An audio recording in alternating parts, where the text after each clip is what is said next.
Here is a phrase to speak out loud. I am overwhelmed at work, and there doesn't seem to be enough time to accomplish everything that I need to do in the day. Or how about, I'm so exhausted. By the time I get home, I don't have the energy to fully engage with my family. What about this one? I feel so stressed out as everything is pulling me in every direction. And if I let anything drop, I've failed as a person. And one last one. It's a chore to make myself get up in the morning to go to work. There's nothing I enjoy doing there, and the work environment only adds to my stress. Do you resonate with any of those? All of these were phrases that Masha, Michelle, and I, Brian, found ourselves saying as we descended into burnout. We weren't the only ones. As we started to document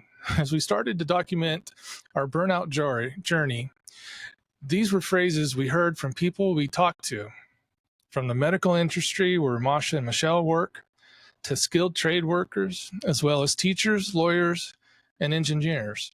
There wasn't a single industry that didn't show significant signs of this silent epidemic. So what you've just heard is the first two paragraphs of our new book, Rekindle, Your Path from Burnout to Erupting with Passion and Purpose. Hi, welcome to Rekindle XM, where we talk about stress, burnout, and effective ways to recover from the ashes of burnout and rekindle our fire. I'm your host, Brian, and with me today are Michelle and Masha. Today we're going to talk about our new book, Rekindle, and discuss what makes up your fire. FIRE stands for Flamed Out, Investigate, Rekindle, and Erupt.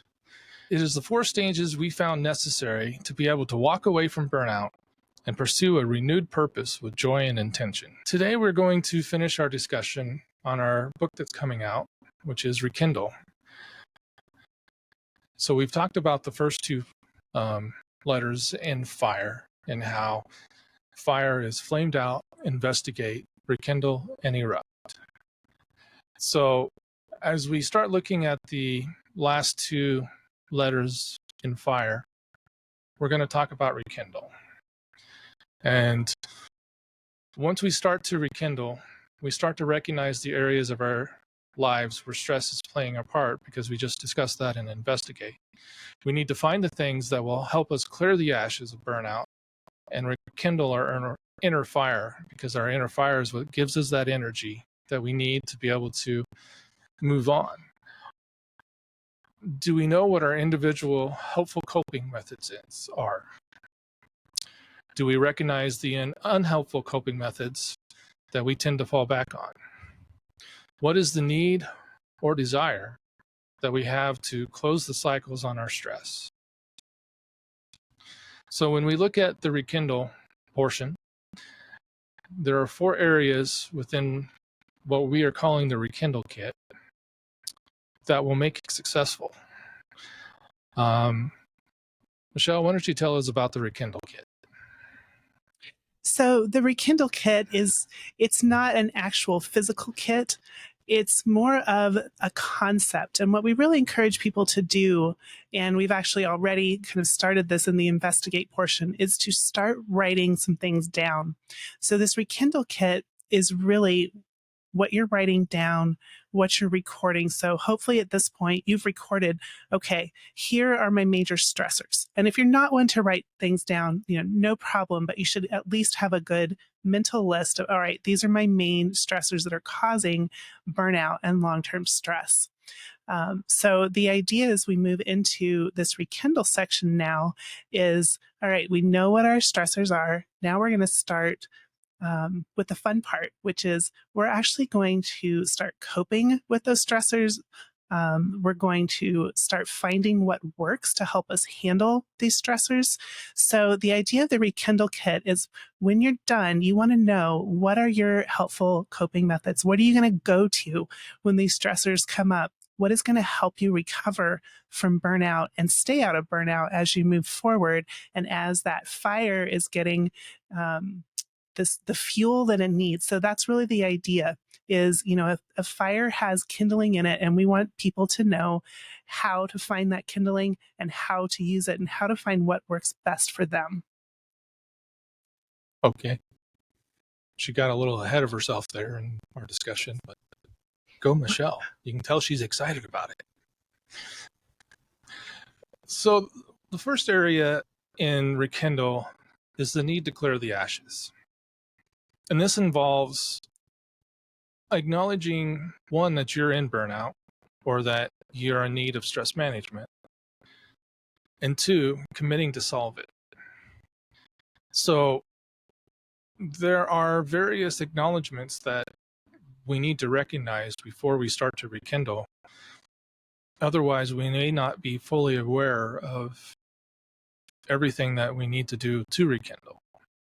Masha, what was one of the big acknowledgments that you had to recognize before you could start to rekindle? The really difficult acknowledgement I had to embrace was that my stellar health was gone. And it was really difficult to accept. I thought for sure you were going after the superhero one. Well, that was like, I mean, mental, of course, the superhero syndrome. You have a single mom and she has all of this stuff on her shoulders. And I really used to express myself, I'm carrying the world on my shoulders. So where did my physical problems show up in my body is in my shoulders, in my neck, in my head, because I'm carrying the world on my shoulders. That was my analogy. And once you are empowered with understanding, acknowledging, deciding, committing, and setting intention to rekindle, and really being honest with yourself. We are really good about not being honest with ourselves. Oh, one more thing. Oh, I can do this. I can handle this. And before you know, you're so overcommitted.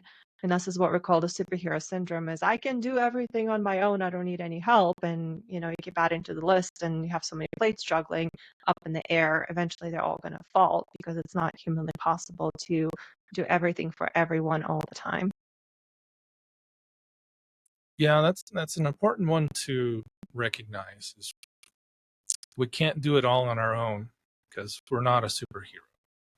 And there are several other acknowledgments that we have in our book, but it's also important to commit to solving it. And by committing to solving it, you're kind of clearing the ashes. Shells, what's your take on clearing the ashes? Yeah, I think one of the acknowledgments I think that surprised me the most is that this is a process. Like, the reason why you need to be committed to it is it's not like you can just leave your burnout behind. It takes a while. And even when you and I left our old life behind for that following year while we were taking sabbatical, one of those acknowledgments we talk about is we're going to recognize when stress comes up and we're going to deal with it. So you start dealing with the big stressors, but there's going to be more. So this is a process. So, I think when it's clearing away the ashes, it's kind of like there's layer after layer, and you just have to recognize that you might find another layer of burnout and stress that you have to deal with. So that's kind of the thing that I realize is this is not there's no quick pill, there's no quick fix. It's a process, and you have to find that commitment to continue with that. Yes, and she keeps talking about the sabbatical that we did, and that was roughly a year. But during that time, we didn't know.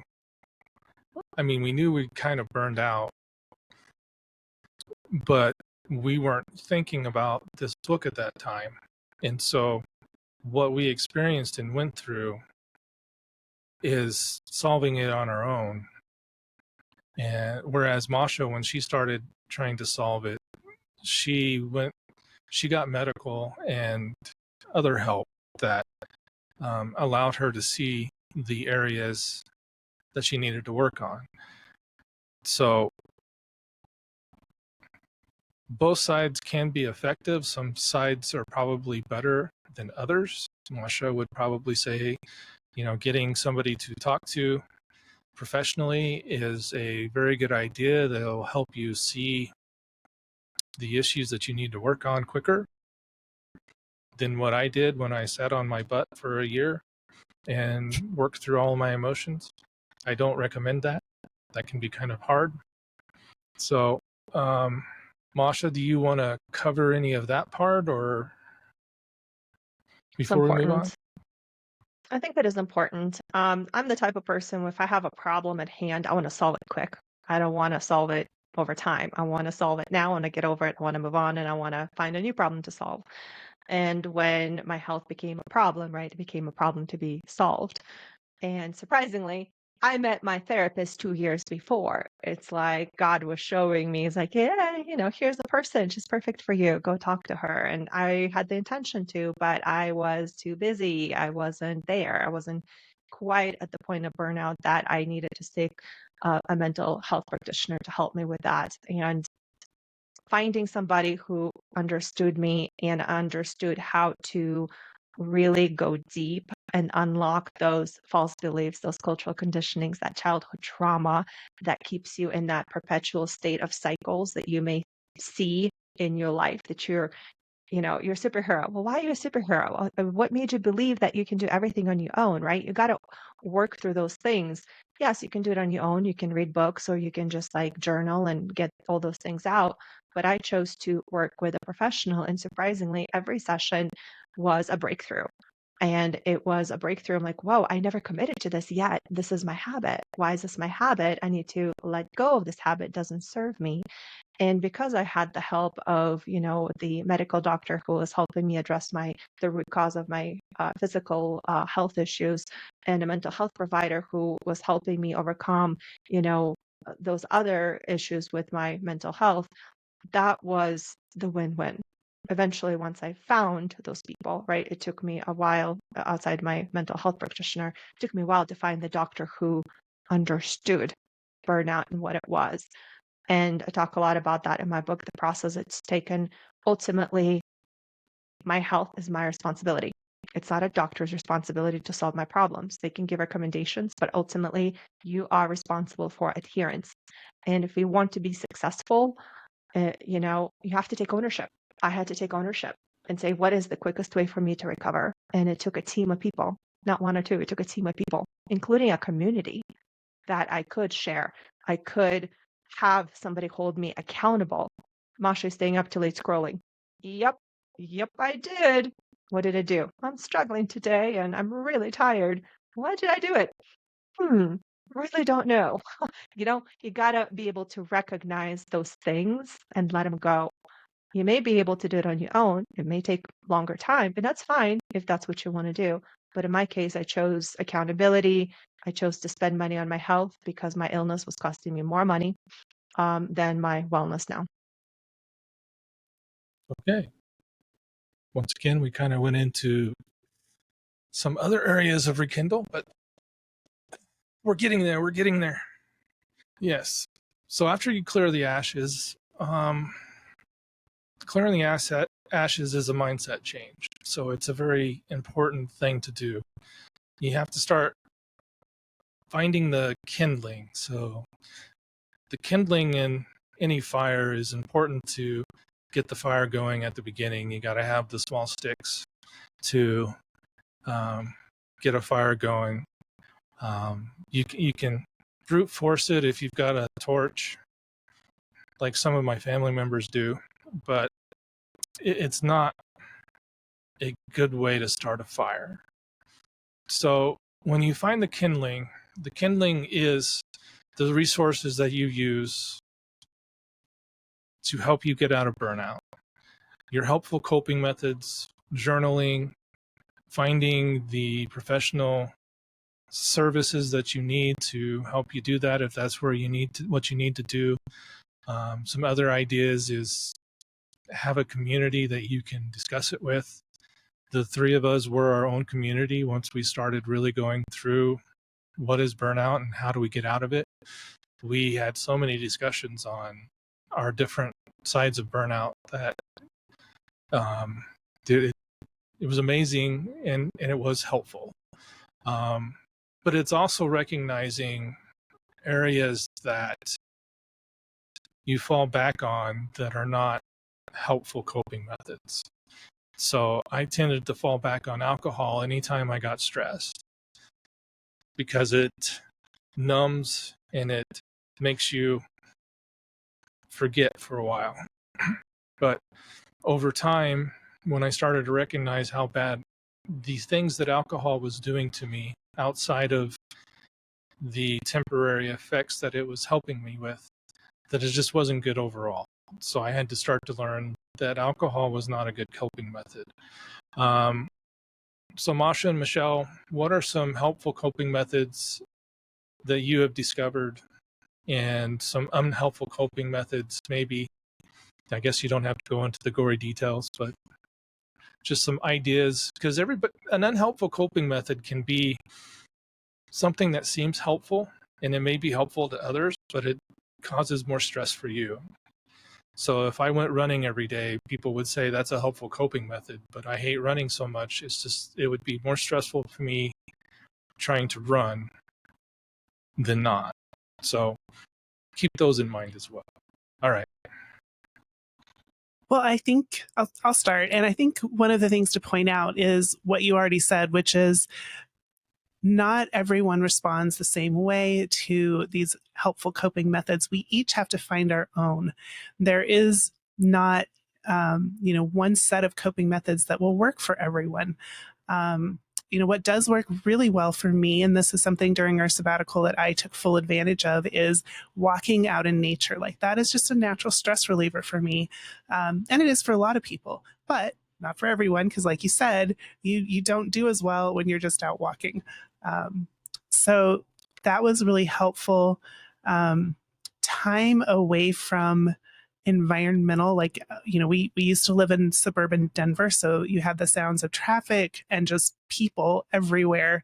Being away from that suburban environment has actually been really helpful for me. Being out where it's quieter, it's more peaceful. There's not as many people, although occasionally we do take in the tourist sites. But that's also been helpful. Just time sitting outside, in front of our camper, reading and just having some quiet space. So those have been very helpful for me. How about you, Masha? I can relate. Being outside in the nature, I have my Zen den out in my patio. It's an egg swing, and I can spend all day and night there. Literally, that is my place of prayer. That is my place of reflection and journaling, and really being in tune with the environment, really with something other than chaos that you can face at work or at home or performance stress, etc. Another thing, when I was struggling with my health, the one thing that was literally saving my life every day was taking hot baths. I was taking hot baths every single day, and it would physically, of course, with Epsom salts and aromatherapy, it would physically release tension almost instantly. And I do have a massage chair in my home, so something I did have to invest in, and I'm glad I did, because that was another thing that was really, really helpful for me. Outside of those, it was building a proactive routine to manage my stress and not fall back into burnout again. And for me, it was acupuncture. I'm not a fan of needles, never was. But once I found the benefits of it, I'm like, if I didn't get it once a week, I was like, okay, time to go, time to go. I can feel the benefits. I can begin, you have the spot on top of your head, it's beginning to itch, and you're like, oh my goodness, it's actually one of the important pressure points that is important in your body. So I started listening to my body and really responding to its needs. It was really also building a good nutritional routine, right? Can't really, some of us can't say it's a helpful coping method, because we like to eat, and we like to eat good food because it is pleasure, it's good, it's instant gratification. But once I started working with my medical doctor, who's also a nutritionist, she helped me see how what I put in my body is contributing to my state of illness. So I had to quit coffee. I'm going to cry about that, but I'm at the point where I can have a cup of coffee once a day. But when I do, I don't do it every day anymore. But when I do, I can feel that it adds a level of anxiety, and I don't like that feeling. So some of the helpful coping methods is actually for me is actually avoiding some of the things that trigger that sense of unwellness. If I have a cup of coffee afternoon, guess what? I can't sleep. If I can't sleep, what happens? I scroll. If I scroll, what happens? My next day is going to be broken. I'm going to be tired all day. What am I going to do then? I'm going to have a couple or more cups of coffee, and the cycle just continues on.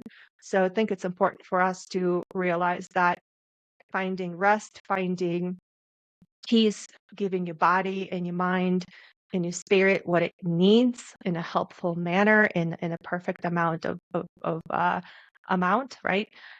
And you also have to let go of those addictions. I had to let go of sugar. Sugar was actually causing inflammation in my body that was responsible for half of my health issues. And I had to identify other things that I was eating that was causing inflammation. So I think it's a combination of balancing helpful and unhelpful, but you cannot do it overnight. You cannot erase a habit. You cannot erase an addiction, right? You have to do one step at a time in the right direction. True. And it was not an overnight success for me either. But outside of the what we would call supportive coping methods that we've been talking about, there are also other methods that you can learn and find that are helpful. We've talked about these in other podcast episodes as well, where they're emotional focused, emotion focused, problem focused, and supportive. Those are the three helpful types of coping methods that you can start to learn and figure out. So when your stress is causing you anxiety and other things, there are things that you can do, such as breathing techniques to try to calm yourself. When you're looking at a deadline ahead, if you are being proactive in making sure that the deadline gets done on time to where you're not at the 11th hour trying to finish it up, then that is a proactive and a problem-focused coping method that will ease the amount of stress. Because if you've worked it out to where you can solve the problem without having to work 60-hour weeks of overtime, that certainly reduces stress on anybody. So outside of supportive, which we've all kind of talked about, and unhelpful, there are other methods that we talk about in the book that will help you start to realize what methods are useful to you.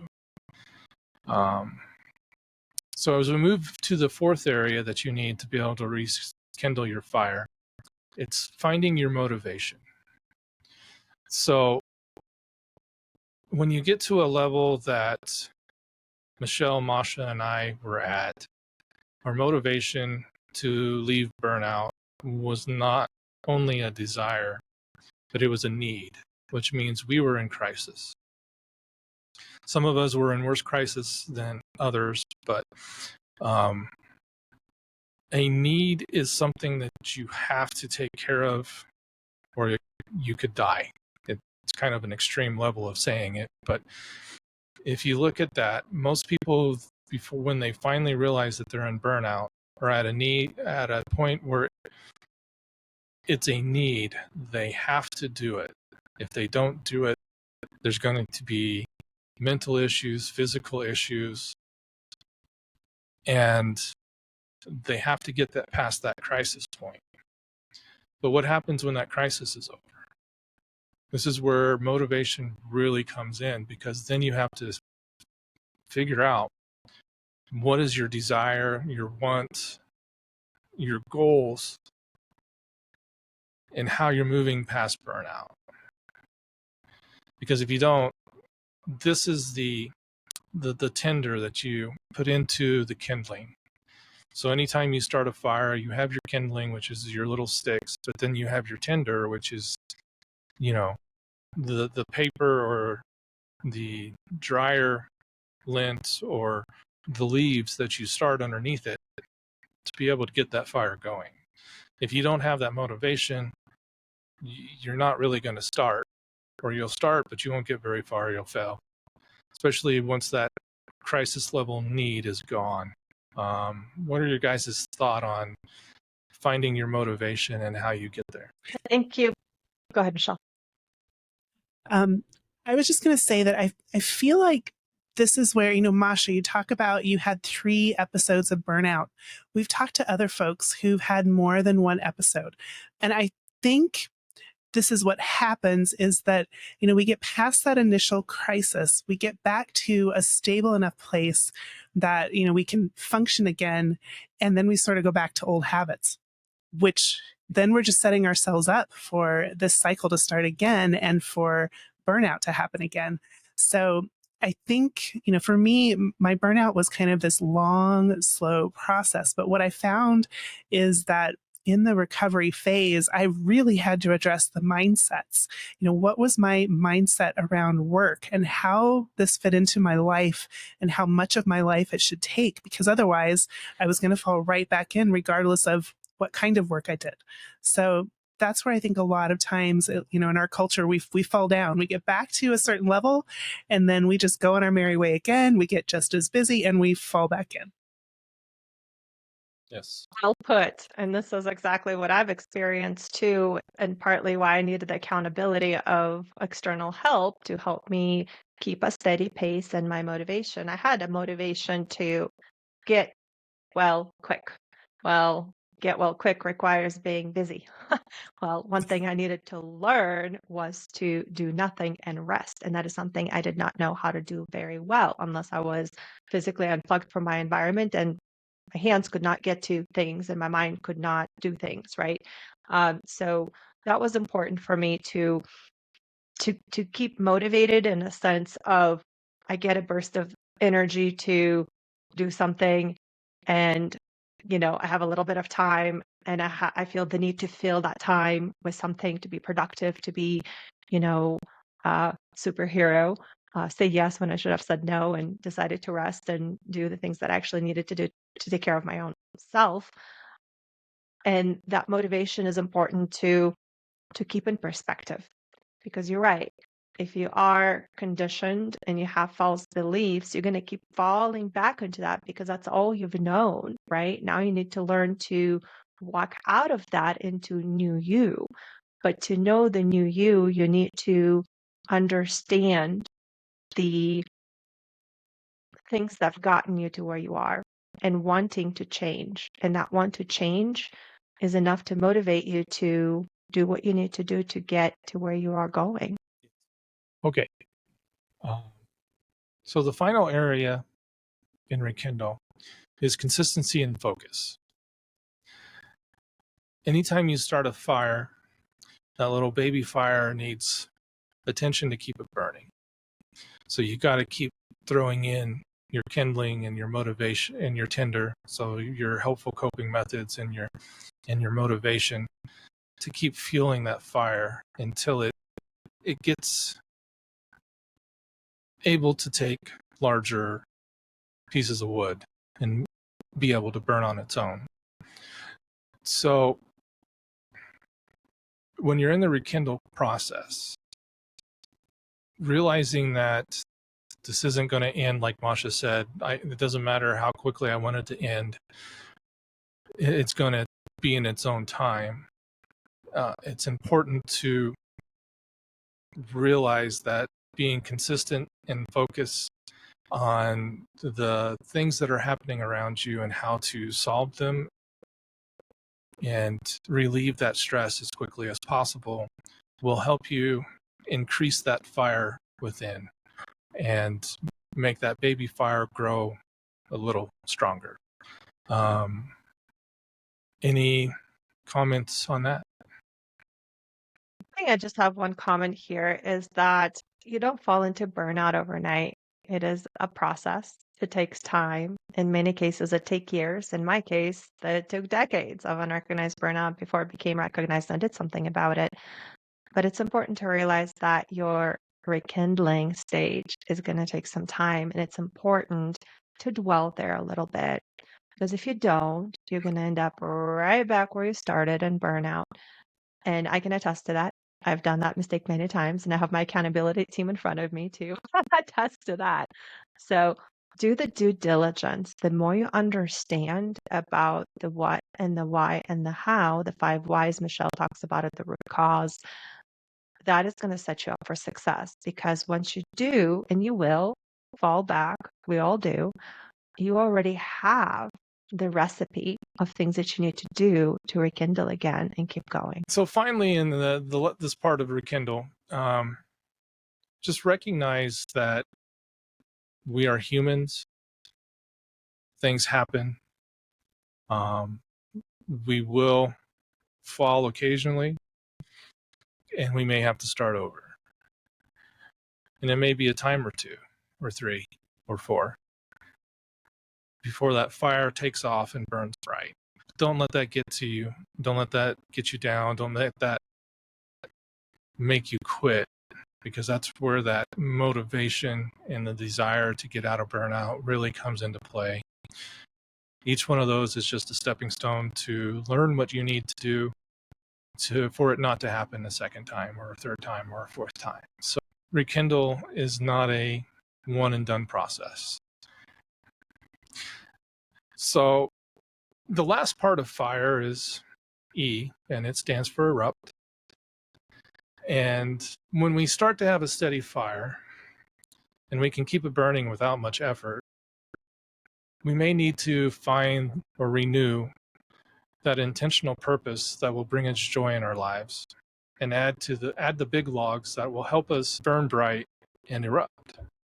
We kind of discovered as we went that sometimes you need to let go of some things and move on. I certainly did. I was clinging to that burnout. I was on a soapbox. I was shouting to the world, I'm in burnout. I can't do anything else. Leave me alone until I get out of burnout. Well, sometimes that can be your crutch. I had to step off that soapbox and say, okay, I've got big boy pants. I can put them back on. I can do this. What are some things that you guys realized that you needed to let go of and move on? I think the biggest thing I had to realize is learn to say no, especially to people that I love and respect and I do want to help. And what I've learned there is I asked myself 3 questions. How's it going to impact me spiritually? How's it going to impact me personally and physically? And 3, how's it going to impact my family? And if the answer is it's not going to impact too much or for too long, and if I really want to help, I commit to that.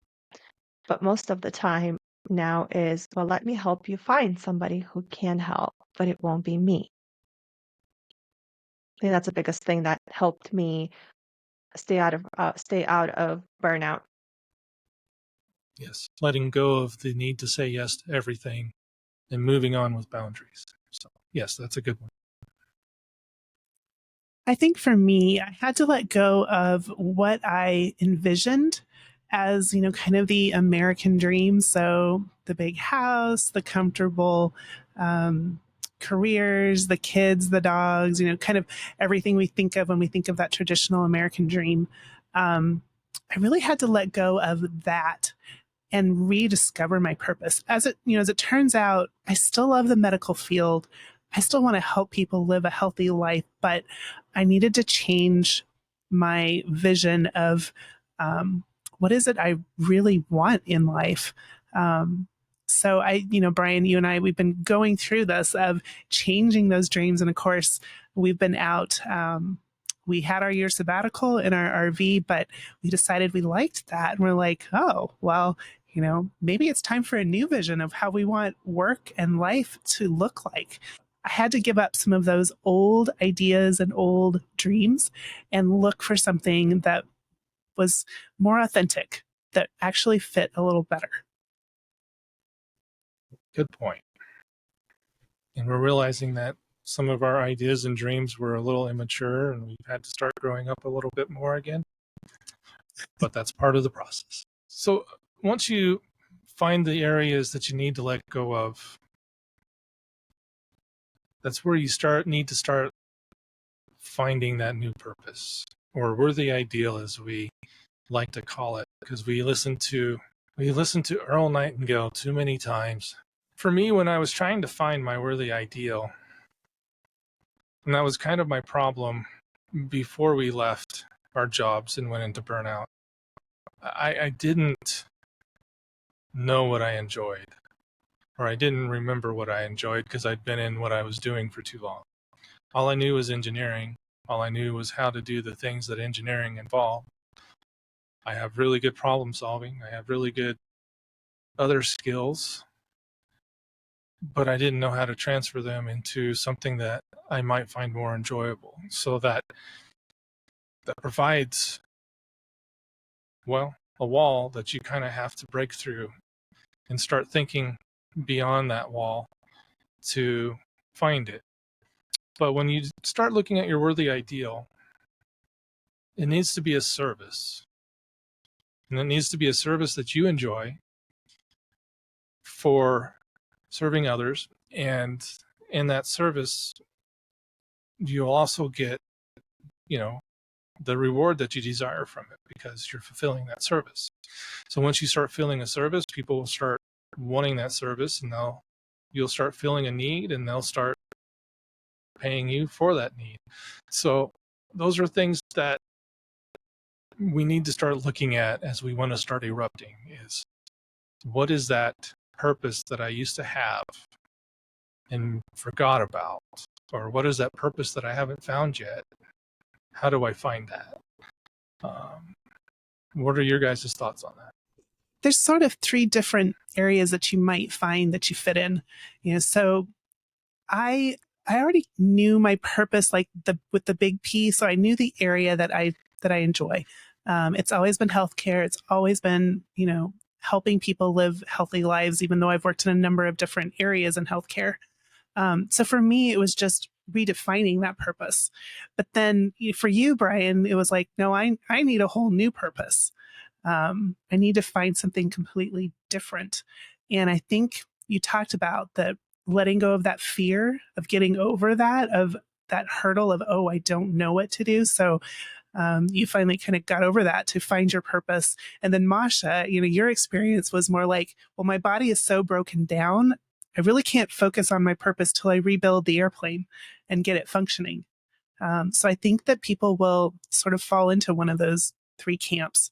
Some of us just need to redefine it. Some of us need to fix our physical, mental health issues. Some of us need to find a new purpose.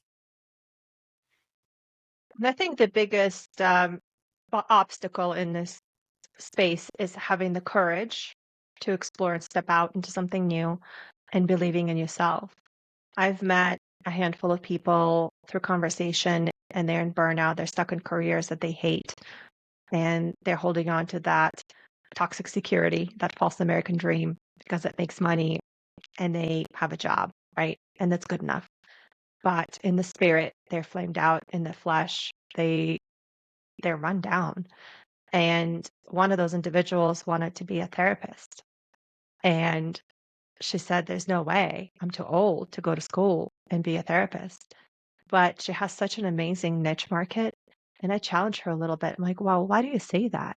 If it's keep coming up in your life, maybe that's where God is guiding you to have a little faith in yourself and a little courage and invest in learning something new that could help you be and fulfill who you're destined to be and serve individuals who you are really passionate about. So I think it's really about believing in yourself, even if your family and friends just laugh in your face. I mean, I never thought I would be a published author. Here I am, a published author. I learned English at 11. Never spoken a word of English before that in my life. Ditched 2 years of English in my prior world. Think I'll never have, I don't need English. I'll never use it. Forget it. I'm going to ditch every class I had. And I did. And when my parents announced we're moving to America, I'm like, I need a really good excuse for why I don't speak a word of English, right? So believe in yourself because there is a bigger purpose and have the courage to walk into that because God will use you in how he built you. And this is what I'm experiencing. And I'm so blessed to honor my purpose and be of service to others. Sister Fidget. Glory to God. So once we latch onto that worthy idea and we know what our purpose is, a purpose doesn't get you anywhere unless you take action on it, which means you have to be intentional. This is where you need to start finding how you can be intentional in fulfilling that purpose. What are some tips and ideas there? So, and I think one thing to just mention is this is how you become burnout proof in the future. So if you really know your purpose and you're intentional about it, this is how you are intentional about working in the self-care, working in the right coping methods. Your purpose is never going to just, overtake and take over your life to the point where you are going to burn out. So there are kind of two sides to this coin of not getting back into burnout in the future. So knowing your purpose and being intentional. So Masha and I, we love this whole, intentionality and accountability. And of course, we're both former program managers. So, the planning, we both love this. And I'll be quiet now, Masha, go for it. So tell me, Masha, what does intention look like for you now to incorporate self-care into your daily routine so that you don't burn out again? And briefly, because we have 2 more points to cover before we end this episode. Over landing the plane. I think self-care for wellness is very important. I tend to not to miss one of my wellness appointments. If I do, I suffer the consequences and I don't want to get there. It's being really intentional, how I eat. What do I put in my body? So what really worked for me in the mornings is making my shake, put everything I need as far as nutrient wise, and then I can, have easy snacks or slack with a dinner. My commitment to myself is done because I've gotten the essential nutrients that I need. It's getting out and getting sunshine. It's getting out and really reflecting on those feelings and emotions that come up and processing them fully instead of sweeping them under the rug. Really being intentional about, okay, how much sleep do I want and what's my cutoff time for scrolling, right? I tried to do my social media stuff for business, now that we have a somewhat of a plan during the work days, and set my alarm clock, no later than 8 o'clock so I don't get in the trap. And when I do, I tell myself, trap alert, trap alert. How long do I want to stay here? So it's really understanding that, okay, I want to be well rested. I want to not have any physical pain. I don't want to overcommit. And it's being in tune with yourself, with your mind, your body, and your spirit. What does it tell you? Your intuition is never wrong. Every time I don't listen to my intuition, I suffer the consequences for it. So really being in tune and honor myself to my commitments.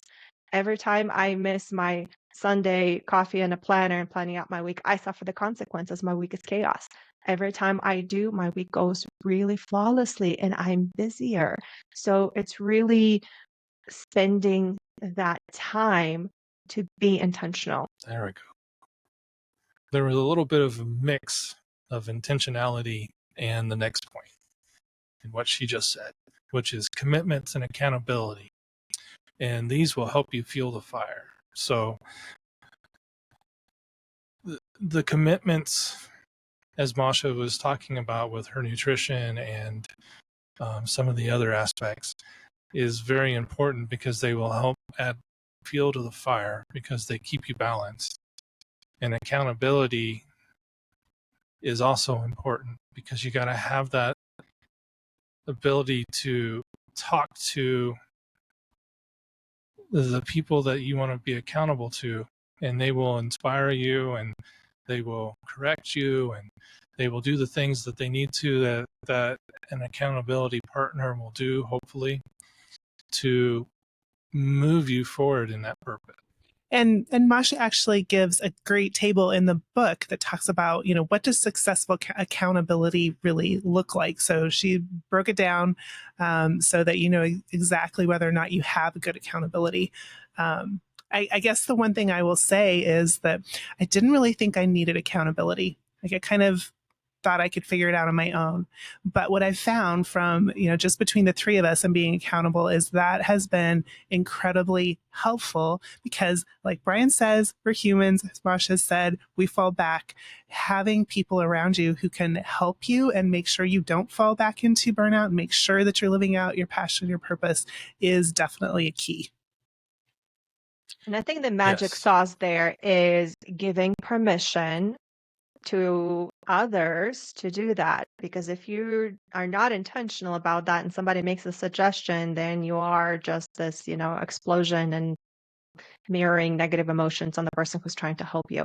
So I think very important to go through each stage of fire very analytically with intention and understanding all of those bits and pieces and nuggets and being open to feedback. I think constructive feedback is the hardest one to receive, but it's something we can learn and it is life-changing. I'm at the point where I am asking people that I work with, people that I love, constructive feedback because it shows me what I am blind to and receiving it with grace.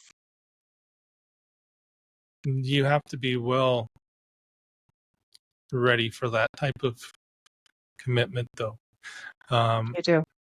The other portions of commitments are the nasty words of goals. You need to set goals for yourself. That's And twice in the last 3 podcasts. I do not like goals. My idea is something else that we cover in the book, which is you have a project, you see a problem, and you have a solution. So when you think about it from that aspect of it, it's the same thing as a goal, but it allows you a mindset shift to be able to do the same thing that the goal does. So those are just some things to keep in mind. And I didn't have this on my list, but we always need to have a mindset of positivity and a mindset of growth.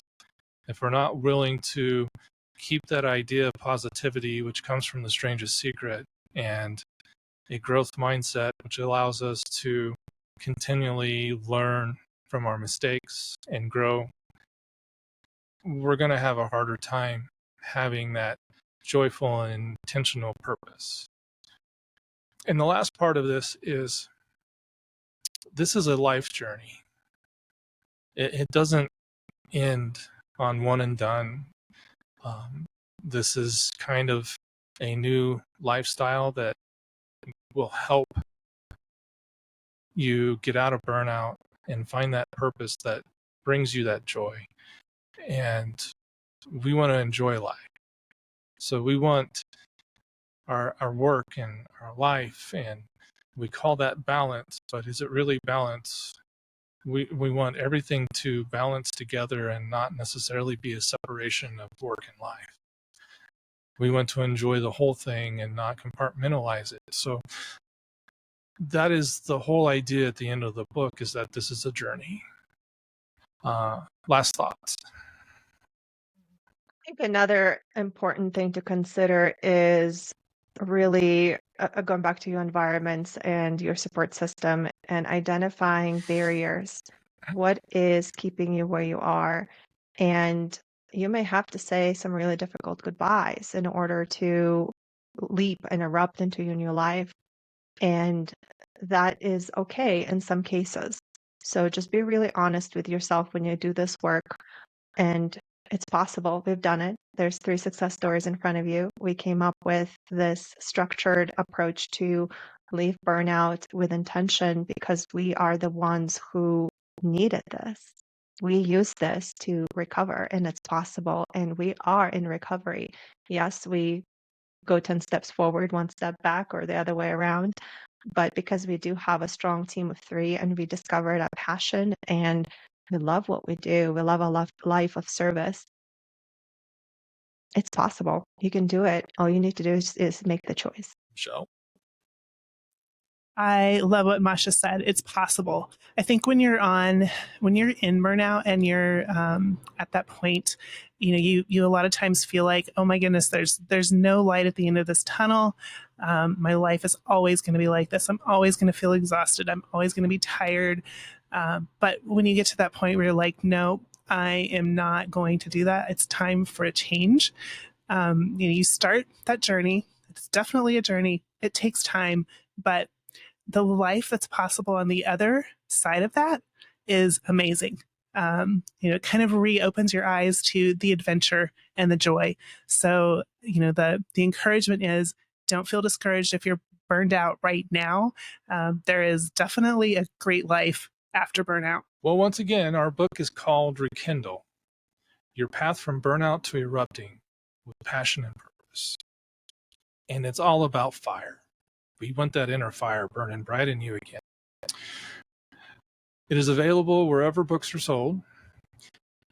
And if you like this topic or the book interests you, make sure to check out our website at rekindlexm.com. Sign up for our email list so we can keep you up to date with what's happening in the world. From upcoming classes to new podcasts, blogs, and eventually merch and more, maybe some coaching affiliates. If a newsletter is not what you like, go ahead and subscribe or follow us on any of our following social media, which is YouTube, Rumble, Facebook, Instagram, LinkedIn, Spotify, and Apple Podcast. I think we need to add one or two more in there, guys. I don't think we have enough. Twitter, well, technically, TikTok. we are on X. We are on X. Yes, we are. But anyway, so moving forward, we will continue to focus on some aspect of fire. We may talk about all 4 of the fire letters. In a podcast, we may only talk about one. And this will include interviews and just topics in general. So be sure to tune in.